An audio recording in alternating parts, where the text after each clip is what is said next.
ராசி மணல் திட்டம் கர்ம வீரர் காமராசர் அவர்கள் 1961 அடிக்கல் நாட்டினார்.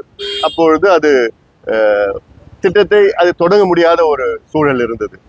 இன்று ராசி மணல் திட்டம் என்பது கிட்டத்தட்ட ஒரு 64 டிஎம்சி கொள்ளளவு கொண்ட ஒரு திட்டமாக அதை கொண்டு வரலாம். ஆனாலும் அதில் சிக்கல் இருக்கிறது. கர்நாடக அரசு அங்கே அதை எதிர்க்கின்ற ஒரு சூழல் இருக்கிறது. கர்நாடக அரசு மேகதாது அணை கட்ட வேண்டும் என்று அவருடைய கோரிக்கை. மேகதாது அணை கட்டினால் தமிழ்நாட்டுக்கு ஒரு சொட்டு தண்ணீர் வராது. காவிரி நடுவர் மன்றம் இறுதி தீர்ப்பு தமிழ்நாட்டுக்கு 177.25 டிஎம்சி தண்ணீர் கொடுக்க வேண்டும் என்று. ஆனால் அது நமக்கு ஒரே மாதத்தில் அந்த அத்துணை தண்ணீரும் கொடுக்கின்றார்கள். காரணம் அது அங்க இருக்கின்ற மிச்ச நீர், உபரி நீர். பருவ காலத்திலே அவர்களுடைய 4 முக்கிய அணைகளை நிரம்பி வேறு வழியின்றி அந்த நீரை தமக்கு திறந்து விடுகிறார்கள்.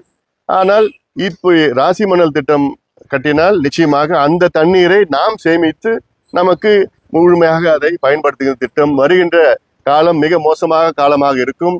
பருவநிலை மாற்றம், காலநிலை மாற்றம், குளோபல் வார்மிங், கிளைமேட் சேஞ்ச் போன்ற பிரச்சனைகள் எல்லாம் இன்னும் 10 ஆண்டிற்கு பிறகு கடுமையான வறட்சி இருக்கும்.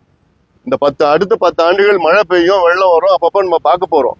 ஆனால் அதற்கு பிறகு மிக மோசமான ஒரு சூழல் வர இருக்கிறது என்று ஐநா சபை சார்ந்த நிபுணர்கள் சொல்கிறார்கள். அதற்கு ஏதுவாக இது போன்ற நீர் பாசன திட்டங்களுக்கு தமிழக அரசு முக்கியத்துவம் கொடுக்க வேண்டும். அதை முதலீடு செய்ய வேண்டும், திட்டமிட வேண்டும்.